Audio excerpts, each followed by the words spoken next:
Hello and welcome back to the Public Eye Podcast, a 6-part series of podcasts brought to you by Granite Exchange. I'm your host, Sarah Travers, and throughout this series I'll be speaking with local entrepreneurs and business owners to learn more about how these companies have come to be, to gain insight into their growth and find out how they continue to innovate. So wherever you get your podcasts from, remember to keep an eye out for all the new episodes and subscribe to stay up to date. Well, I'm looking forward to this one today. I am joined by David, Director of Crilly's Sweets. David, you're very welcome to the podcast. Thanks, Sarah. I am disappointed you haven't brought any sweets into the studio, though, but I'll come back to that in a minute. Before we begin, I'm going to give a little bit of background to Crilly's Sweets. If you're from this area, in the Newry area, you'll be very familiar with Crilly's Sweets. But the journey started in the 1960s when company director at the time, Peter Crilly, emigrated from Ireland to England. Leaving the shores of County Down with an interest in sweets, Peter began working in the Mars factory in Slough. After gaining experience making chocolate, Peter moved to Blackpool to experience the world of sweets and, yes, you've guessed it, rock. During the 1970s, it was time to move home, and after all of the experience gained in the sweet, candy and chocolate industry, Crilly's Sweets was established in 1974 in Newry, County Down.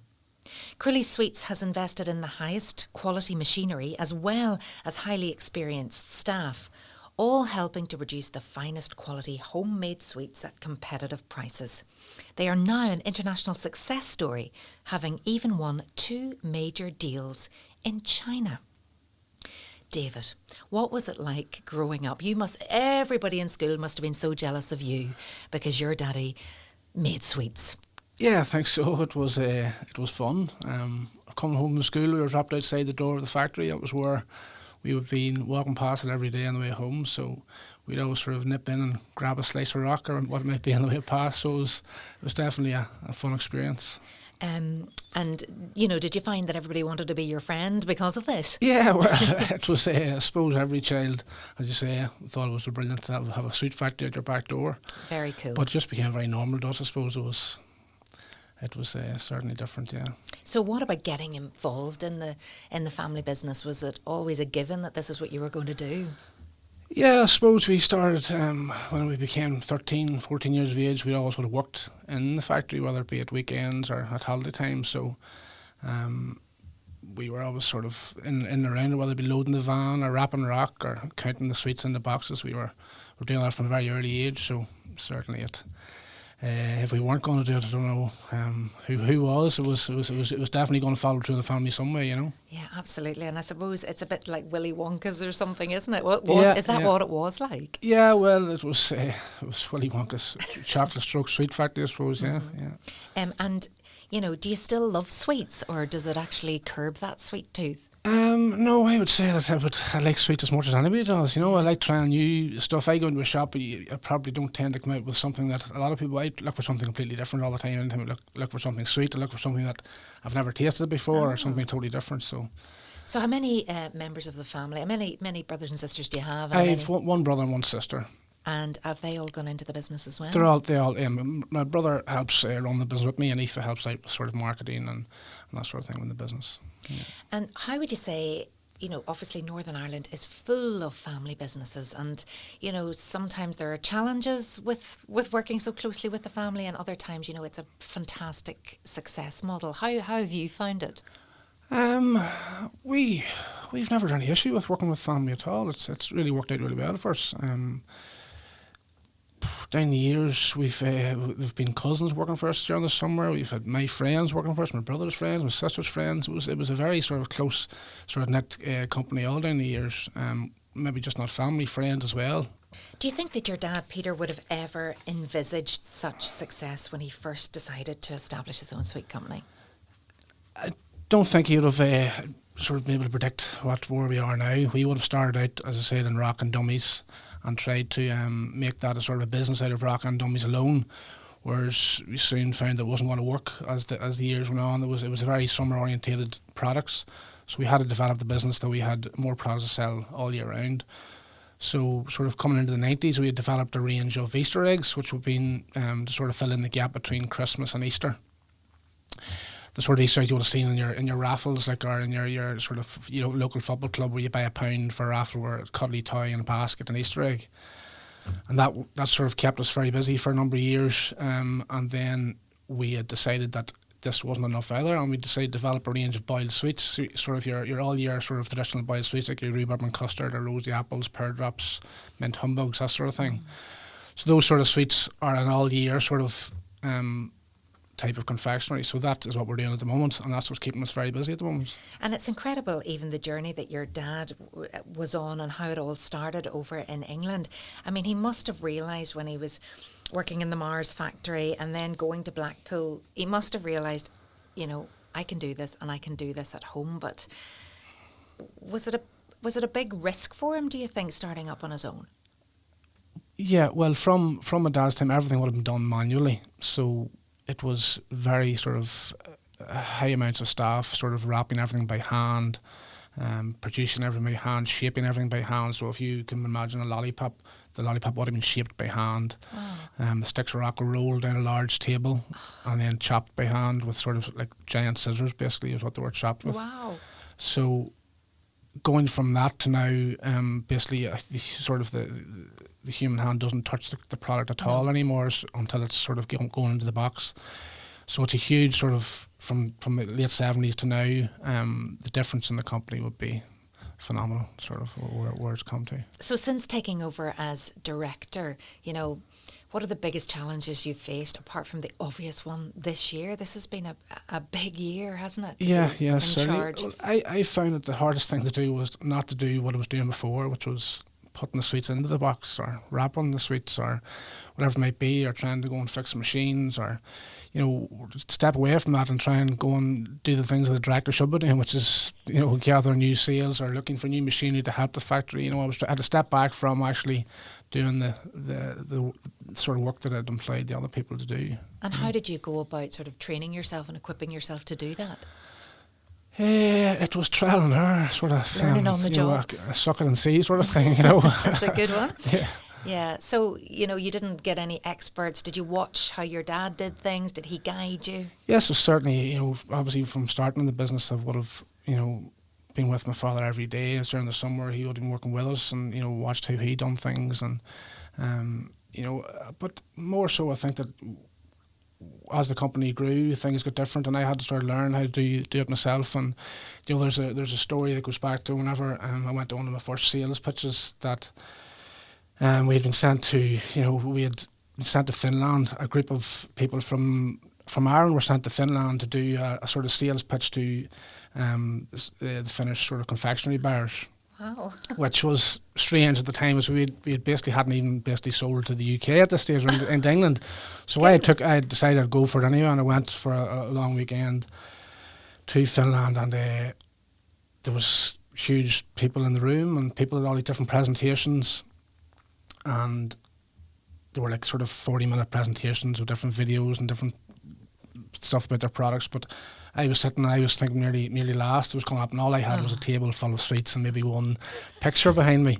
So I had everybody at the stage was getting a wee bit bored actually, but mine came and knew it wasn't too long. So I stood up, I told them a little bit about the company, and said that we make sweets and blah blah, and showed them some of the slides behind me and said, if you want sweets, I'm your man, and sat down, and the whole crowd sort of clapped and laughed, and I sort of thought, well, yeah, I did all right, but, you know, I'd done a lot better than what I thought I was going to do because it was so short and sweet, and it worked out all right in the end, you know, and a bit of crack and banter in the bar afterwards with the people who were there, and I think that my presentation went as well as anybody's, you know. I'd say, you would be the most interesting person in the room at that point, because you had the sweets. Yeah, I will not bring that up again, that you haven't brought them out here today. I'm disgusted. But, you know, you've had some challenges. Going to Finland as well, and even the whole pitching, and, you know, you've moved then from being the worker along with everybody else, and then you're also the boss's son, but you become the boss. What's that transition like, you know, mentally? How do you get your head around it, and how were you supported by the guys you used to work alongside? Yeah, well, it was difficult. It took many months and years to get into the groove of being the boss. I suppose it's not an easy thing to be able to. I don't particularly like telling people what to do, or I suppose asking them what to do more so. But it's we have a very friendly sort of workforce, and we tend to be very flexible with a lot of our workers. So it's a family business, and things it does move along very easily for us as being when we're being the boss. Yeah. So how's everything been during the pandemic in terms of workforce? Have you been still producing? We have been. We've been kept going. We've had bits and pieces of just sort of disruption in the business, but we're able to keep moving on. This podcast is sponsored by Granite Legal Services, a niche business and immigration law practice located in the heart of Newry City. Granite Legal Services provides legal advice to both individuals and companies alike across a wide range of industries, from employment, commercial or corporate law matters to immigration law. Granite Legal Services focuses on providing legally sound, practical advice to its clients. To get in touch, visit www.granitelegalservices.co.uk or contact 028 3026 2200. And what about Brexit? Obviously, maybe more impact of Brexit on you and getting product to places. Yeah, we just had, as far as Brexit is concerned, the biggest problem we had was possibly getting stuff from the UK into here. Into here, right, okay. But we're getting through it at the moment. It's getting here. We're just a wee bit slower maybe, and hopefully that'll pick up. It'll get a wee bit quicker as time goes on.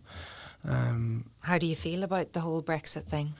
Well, I didn't want it. That's just to be blunt, but it's crazy. I don't think we need it. And in terms of paperwork and extra layers, has it added much more labour to getting at the minute? It's not adding a huge amount to us, but that's not to say it's not going to in the sort of near future. There's different 4 or 5 of stuff that we import from or take in from the UK is sort of. It's causing us a bit of paperwork, yeah. Mm-hmm. Okay, you've won the 2 major deals in China. Tell me about that. Well, that happened about 2 years ago now. It was probably the year 2019, I think, was it? But it took off. It went very well for the first year, and then COVID hit in China, and it completely closed it off. So since COVID hit, we've had no orders from China. Oh, right, okay. So that has impacted. It has, yeah, on that side of COVID. COVID more so has hit the Chinese sort of market for us. And do you think that will come back for you? Yes, we've had emails recently saying that they're currently looking at starting again. So yeah, so which products were they interested in it China? Was all of our boiled sweets, a full range of the boiled sweets, yeah. And do you find that different markets like different things, want different things? Yeah, different. Different tastes. It's crazy. Even different counties, I could tell you. But in Ireland, never mind countries, different then. Counties. That's so quite interesting. For example, you can sell butter nugget in Cork, but you couldn't give it away in Donegal. There you have it, folks, from the horse's mouth. Really? Absolutely. But they love it in Cork. Yeah, absolutely. Brandy balls, for example, you can't sell in the south of Ireland. Oh, but in the north of Ireland, they're a huge seller. Yeah. Quarter of in brandy the balls. south of Ireland, brandy balls wouldn't know what you were talking about. Is that right? Yeah, they don't even recognise the brand. No. Anything else? I love this. Cough sweets. Cough sweets a huge sweet in the south, but in the north it doesn't seem to work. Where in the north here we've just recently done a deal with B&M Bargains, and they do our cough sweet, but they call it Army and Navy. So if anybody in the north's looking for cough sweets, look for Army and Navy. Yeah. This is fascinating, honestly. What do you think has led to all of the success that Crilly Sweets has achieved so far? Being a family business, I think, is a huge part of it, as well as being easy to get in touch with. I find that whenever I'm looking to do certain deals with other companies, it's very hard to get quick answers or the right answers within a few days. Even never mind, it bears with myself and Kieran, brother, where we find that if a serious request comes through to the company, that we'll act on it straight away, whether it be that day or within 24 hours, to give them some sort of answer that says we are interested, or here's a price. Where if I ask for prices of certain people, it might take a week or more. And I think that when that happens, some people tend to lose a wee bit of interest whenever you leave it too long. So where are your big markets right now? Ireland and England would be the two. Ireland and the UK, yeah. And where are you heading, do you think? We've lots more work and lots more sales to grab in those areas, so we're not looking to go much further than that. If it arises that people are looking for the sweets, and where be it Germany or France, or we'll certainly we'll grab it, but we're not at the minute chasing outside of that. So you've mentioned B&M bargains. They're obviously huge, but where else are people able to buy your product? All good confectionery stores. Yeah. No, you can get Pound Stretcher, B&M bargains, Poundland, Home Bargains, Dunn Stores, Super Value, Mace. We're in basically all of the ones that people know. We're coming out of lockdown shortly. Things are changing. How have you had to change the way you do business? How have you changed the way you operate? Will any lessons that have been learned through the pandemic, will you be learning from those and going forward in a different way, or have you got a plan? Well, I'm hoping everything's going to get back to where it was before. I enjoyed doing business the way it was before, but obviously it's not going to do that anytime soon. But so are you selling on Zoom and things yeah, like that? we do. I've done, up until the pandemic, I may have done in my whole life 2 or 3 Zoom calls, but now in the sort of since the pandemic's come, I'm doing sort of 1 or 2 a week. So certainly I've learnt a lot of how to do that and got maybe better at doing that as well, which is going to be the new. A lot of people are going to be continuing doing that, I suppose. So the trade shows and the pitch to pitch. I mean, you can't sample a sweet exactly over a Zoom call. Yeah. So that's another thing that's gone crazy is sending samples. Everybody wants the samples, so we're constantly sending samples to the different bars around the UK and Ireland. But it's always. I always like to sit beside somebody when they're sampling sweets. You can sort of maybe entice them a bit more about which flavour to try, or what, if you send them a bag of sweets, it's very difficult to sort of to encourage them to like the sweet, if you want. So is that something that you actually do? Can you open them and eat them while I'm watching you on a Zoom call and I'll talk you through? Well, like a wine tasting? Yeah, exactly. We've done a Zoom call where there's 5 or 6 people around the table that we were in the Zoom call with, and they had a tasting session in front of us, yeah. Well, so it is about thinking differently about how to be able to do things. And absolutely, yeah. But would you rather be making those journeys to go and travel to see the person? Yeah, I think so, yeah. I still would prefer to sit face to face with them. Maybe not all of the time, maybe somebody that I would normally see 3 or 4 times a year by travelling, maybe only see them once or twice a year on Zoom call the other. There's been a lot of talk around, conferences, trade shows, those kind of things that were massively important to so many industries, and whether we need those going forward. What do you think about that? Well, we definitely need them. I think definitely trade shows going forward. Maybe just, if it was on every year, maybe every other year. That's sort of trying to reduce them as much as possible to make it. Everybody still needs to meet people face to face. I think it doesn't work everyone through Zoom or phone call or whatever it might be. And in the sweet world, what are the big ones you have to go to? The biggest sweets show in the world is in Cologne every at the end of the last weekend in January every year. It's the big where everybody in the world goes to. So it's sort of, it takes, if you're walking the show, we've been going to it for 25 years. I've been going to it. So, and my father's been going to it for 40 years. So we haven't missed 1 year, apart from the last year was obviously called off. So it's massive, and if you want to be sort of in the international sort of sweet world, that's where you need to be at, And is there a real buzz still when you go to that every year? Every year, yeah, we look forward to it. On the last day of the show, you're glad it's over and you're glad to get home. But then as the year goes by, you look forward to going again. It's an enjoyable experience. You see new things every year. You meet your customers every year. Even if they're from Ireland, you meet them all in one place. You meet them in the pub that night. You have a bit of crack with them outside of business. You can have a bit of crack with your customers as well, whether it be your English customers, Irish customers. You meet them in the pub that night as well. So it's a good. It's good to build up a relationship with all of your customers as well, outside of work as well, or just for a bit of crack, Yeah, oh gosh, we all miss that. But in terms of whenever you were going over there, did you bring an awful lot of product with you? Would you have had a big stand? Yeah, we'd have to send over sort of a month or 2 in advance. Sort of it goes by courier, sort of a few pallets on our display stands goes, and it's set up by the time you get there then for you. And do you get many new customers when you go to Cologne? Most years we do. It only takes sort of to make it worthwhile, sort of 1 or 2, decent customers to come on the stand to sort of that'll become hopefully sort of we might do business with you 4 or 5 years after that. But it's not the sort of thing where you get 10 or 20 customers out of the show. If 1 or 2 is enough, is all you need to to make it worthwhile. It sounds absolutely amazing. If you need anybody to come along with you to the next one, No problem. I think I would love that. My goodness. And then to see all of those sweets from all over the world, it must be quite a sight indeed. So who knows? Let's hope that the Cologne Sweet Show comes back and that we can all travel again when it's safe to do so. So there's no shortage of ambition in the Crilly family for you. What would you say the next step is right now? Keep investing back into the company. That's what we keep doing.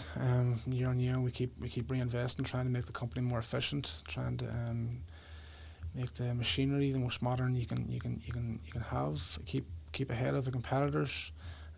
Make the nicest sweets at the cheapest possible price possible, without destroying quality. So our ambition is to have the nicest boiled sweets at the cheapest prices. Sounds good to me. How do you get away from work then? What do you do in your spare time? I love Gaelic football. I've got 5 kids, so they're keeping me very busy. Kids? 5 kids, so they keep me busy. Steps of stairs, they sound like. The oldest is 11, 10, 7, 6 and 2 now in a couple of weeks. Oh, goodness me. So they keep you busy. And will they be going into the business, do you think? Would you like that for them? I hope so, yeah. I don't, I think I would like to keep it going as a family business for more generations to come, of course, yeah. And are any of them showing any great interest? I imagine they all love it. They all are, yeah, of course. My people say to me, your kids must be sick of sweets, but I can honestly say that my kids are sweet mad more than any kids that I know. My friends have kids, my cousins have kids, my kids are sweet mad, and I don't understand it, to be honest. And do you have to do rations? Do you have to curb it a little? Yeah, well, I try my best not to take any. They're always asking me for samples. Daddy, any new samples today? Any new samples? So I do. I take sweets home with me all the time. Keep them happy. Yeah, and so it continues. You see, this is what happened. This is how you ended up in there. Yeah. Brilliant. Okay, well, it's been a pleasure talking to you today. And the thing is, David, the purpose of this podcast is really to inspire existing business owners, but also those ambitious, maybe entrepreneurs out there or would-be entrepreneurs out there, by offering insight into the success of companies such as Crilly Sweets. I know you didn't start the business, but it's about growing a business for you right now. What advice would you give to people who have an idea, but they don't know where to begin, or they're unsure as to whether or not the risk is worth taking? Seek advice, from somebody who's done it before. Don't be afraid to make the phone call or knock the door. Just go and do it. It can't do any harm. Ask for advice from whatever industry you're trying to conquer or trying to get into.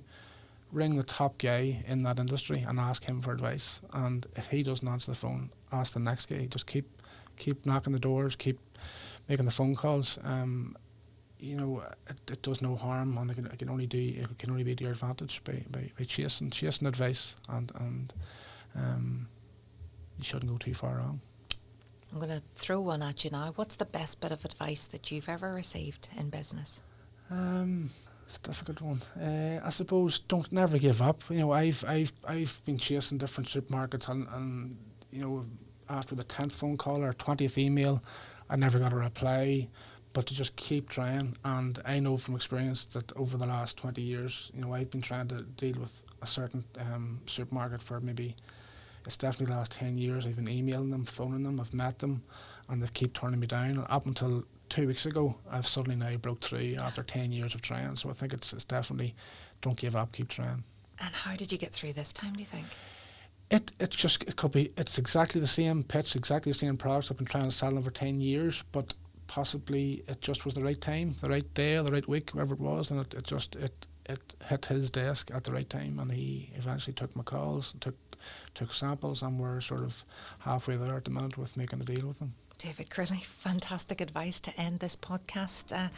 A wonderful addition, a very tasty addition, and I'm definitely going to be checking out some Crilly Sweets after today. David, thank you for joining us. Thank you, sir.